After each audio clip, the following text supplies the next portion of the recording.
YouTube మిత్రులందరికీ నమస్కారం. ఇటీవల తెలుగు రాష్ట్రాలకు సంబంధించిన ఒక సీఎం క్యాండిడేట్ 72 కోట్లతోటి బగళాముఖి పూజ చేసి ఆ ఎన్నికల్లో విజయం సాధించాడని చెప్పేసి చెప్తారు.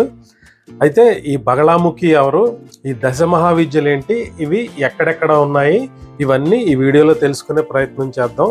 ఈ బగళాముఖి అనేది దశ మహావిద్యల్లో ఒక మహావిద్య అండి. ఈ కామాఖ్య అంటే గౌహతిలోని కామాఖ్య అష్టాదశ శక్తిపీఠాల్లో శక్తిపీఠం అయినటువంటి కామాఖ్యాదేవి శక్తిపీఠం దగ్గర ఈ దశ మహావిద్యలన్నీ చాలా పవర్ఫుల్గా వర్కౌట్ అవుతాయని చెప్తారు. ఈ గౌహతి వెళ్ళిన వాళ్ళు ఎవరైనా సరే ఈ కామాఖ్యాదేవి శక్తిపీఠం అంటే ఈ శక్తిపీఠం నీలాచల్ అనే ఒక చిన్న కొండ మీద ఉంటుందండి. ఆ కొండ మీద ఈ దశ మహావిద్య ఆలయాలు ఉన్నాయి. ఈ దశ మహావిద్య ఆలయాలు ఆ కొండ మీద ఎక్కడెక్కడ ఉన్నాయి, ఏ ఏ ప్రదేశాల్లో ఉన్నాయి, ఇవన్నీ ఈ వీడియోలో తెలుసుకునే ప్రయత్నం చేద్దాం.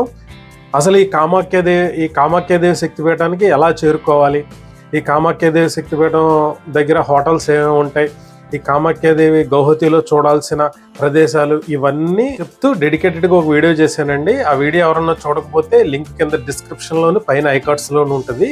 పదండి ఇంక వీడియోలోకి వెళ్ళిపోదాం.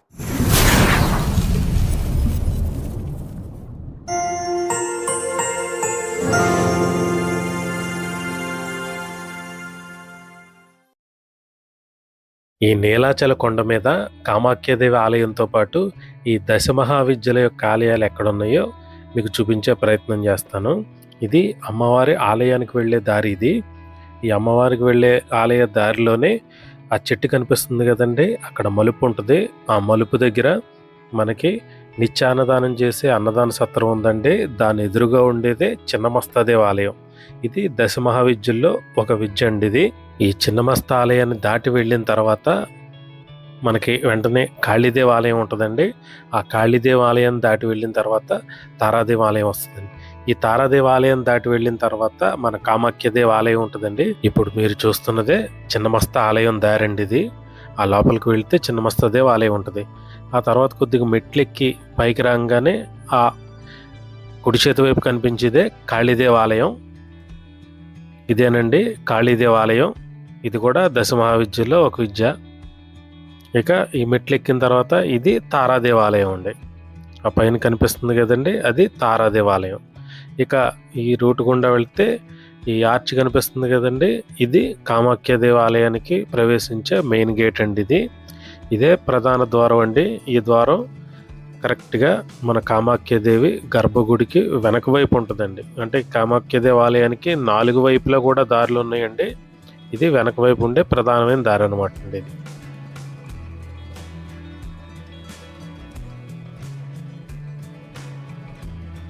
ఇది దశ మహావిద్యలో 2వ విద్య అయినటువంటి తారాదేవి ఆలయం అండి.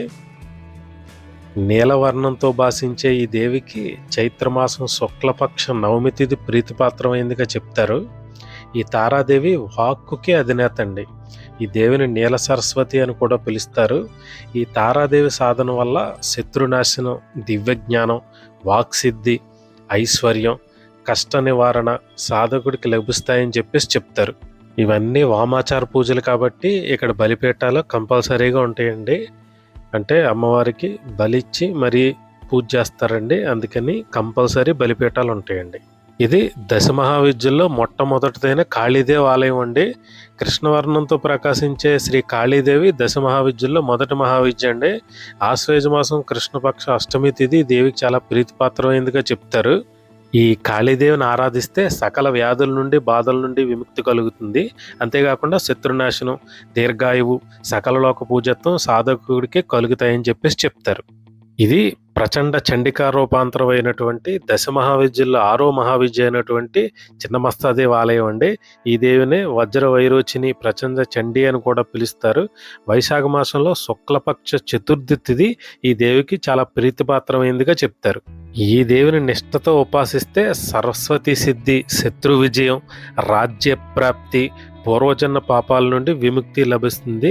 అంతేకాదు ఎటువంటి కార్యాలనైనా అవలీలగా సాధించే శక్తి ఈ దేవి ప్రసాదిస్తుందని చెప్తారు. ఇప్పుడు చెప్పిన ఈ 3 ఆలయాలు ఒకే వరుసలో ఉంటాయండి. ఆ తర్వాత ఇంకో 3 ఆలయాలు ఇంకో వరుసలో ఉంటాయి. భయ్యా భైరవ మందిర్ కా భైరవ మందిర్ భైరవి ఇందాక అన్నదాన క్షేత్రం అని చెప్పాను కదండి, ఆ క్షేత్రం నుంచి ఇంకో వైపుకు వస్తే ఇలా మెట్లు దిగి కిందకు వస్తే అక్కడ ఉంటుందండి భైరవి రాజరాజేశ్వరి దేవాలయాలు.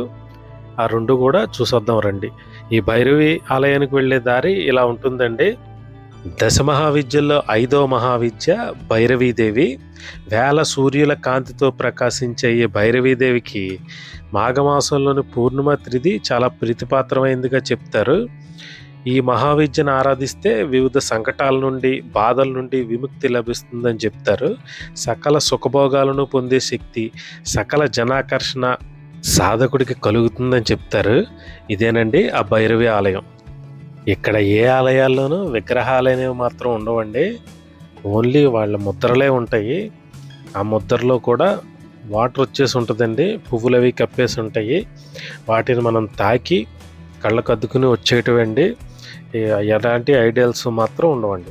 ప్రతి గర్భగుడి లోపల కూడా చాలా చీకటిగా ఉంటుందండి. ఓన్లీ ఆ దీప వెలుగులోనే చిన్న బావి లాంటి దాంట్లో ఒక ముద్ర ఉంటుందండి, దాన్ని తాకి మనం వచ్చేటివండి.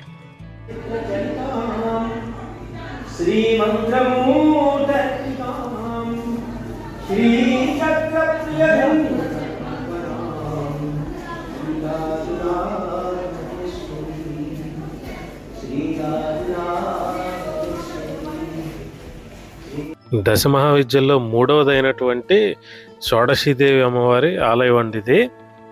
పరమ శాంతి స్వరూపుడైన ఈ దేవికి మార్గశిర పూర్ణిమ తిథి, మార్గశిర మాసంలో వచ్చే పూర్ణిమ తిథి చాలా ప్రీతిపాత్రమైందిగా చెప్తారు. ఈ తల్లినే లలిత అని, రాజరాజేశ్వరి అని, మహాత్రిపుర సుందరి అని కూడా అంటారు. ఎంతో మహిమాన్వితమైన ఈ మహావిద్యను ఉపాసిస్తే ఆ సాధకుడికి అన్ని రకాల కష్ట నష్టాల నుంచి విముక్తి, మానసిక శాంతి, భోగం, మోక్షం కలుగుతాయని చెప్పేసి నమ్ముతారండి. ఈ ఆలయాలు మీకు తెలవకపోతే టార్టాయిస్ పాండ్ ఎక్కడ అని అడిగితే దాని ఎదురుగుండానే ఉంటాయండి ఈ ఆలయాలు. ఇక ఈ 2 ఆలయాలను దర్శించుకొని కొద్దిగా ముందుకు వస్తే ఈ పైకి మెట్లుగా దారి కనిపిస్తుంది కదండి, ఆ దారి గుండా వెళ్తే ఆ పైన ఉంటుందండి ధూమావతి ఆలయం. ఇదేనండి ఆ ధూమావతి ఆలయం. ఇక్కడ చిన్న మేకను బలి ఇచ్చినట్టున్నారు. ఇదేనండి ధూమావతి ఆలయం. ఈ మెట్లు గుండా మళ్ళీ పైకి వచ్చేస్తే మీరు ఈ దారి గుండా వెళ్తే మీరు మళ్ళీ లోపల కామాఖ్య ఆలయం లోపలికి వెళ్ళిపోవచ్చండి. అంటే ఇందాక ఒక గేటు చూపించాను కదండి, ఎంట్రన్స్ గేటు, దాని పక్కన ఉంటుందండి ఈ గేటు. ఇంకా మీకు విపులంగా చెప్పాలంటే అక్కడ ఒక వాటర్ ప్లాంట్ ఉంటుందండి, ఆ వాటర్ ప్లాంట్ పక్కనే ఒక చిన్న గేట్ ఉంటుందండి. ఆ గేటు గుండా వస్తే ఇగో ఇదేనండి ఆ గేటు.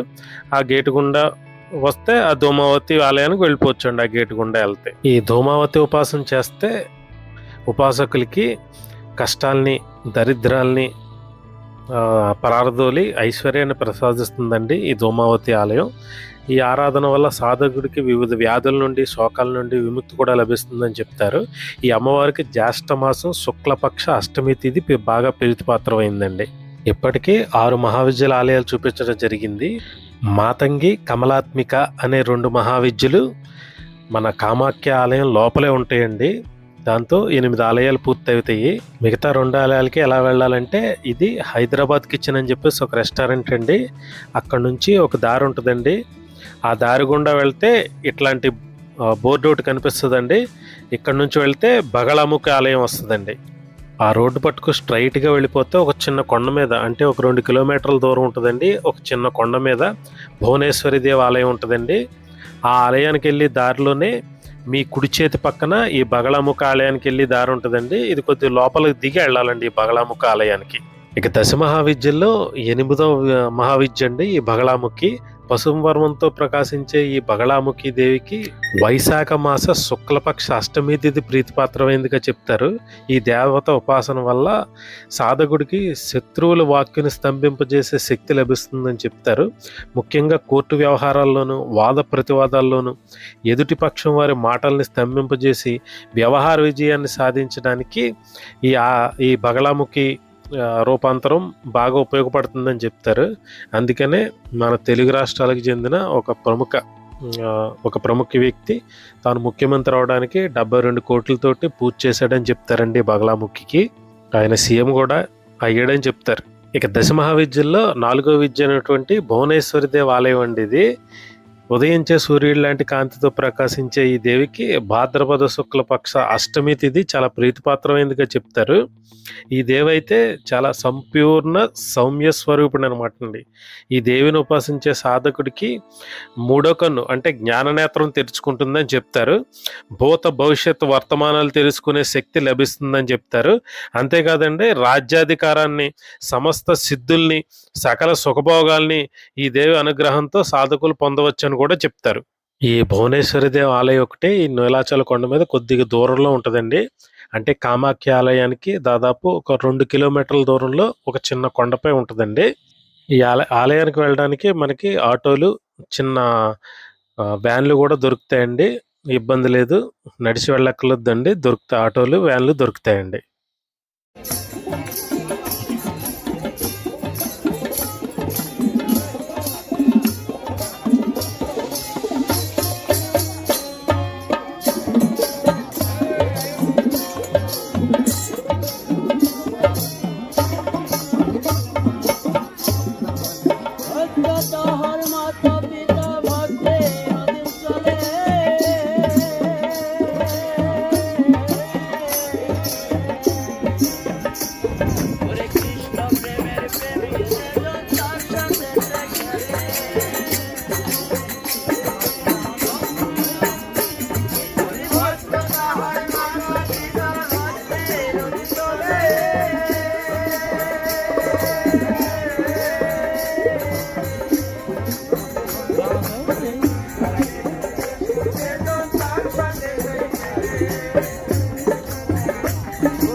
ఈ అంబుబాచి మేళ జరిగే 4 రోజులు ఇట్లా ఈ దశ మహావిద్యల ఆలయాల్లో ఇట్లా భక్తులు ఒక బృందం కింద ఏర్పడి, అంటే ఎక్కడెక్కడి నుంచో వస్తారండి వీళ్ళందరూ, ఇక్కడే కాలక్షేపం చేస్తా ఈ 4 రోజులు ఆ దేవిని కీర్తిస్తూ ఉంటారండి.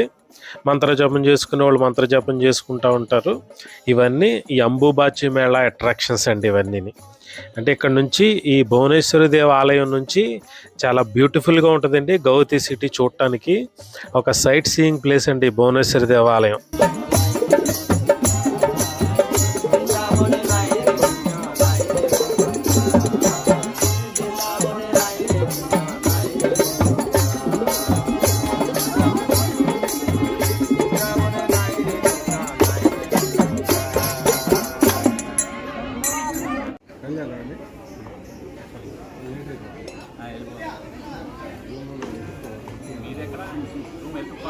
ఈ దశ మహావిద్యాలయాలన్నిటిలోకి ఈ భువనేశ్వరి దేవాలయం చాలా బాగుంటుందండి. చాలా మనసుకు చాలా ప్రశాంతంగా అనిపిస్తుంది.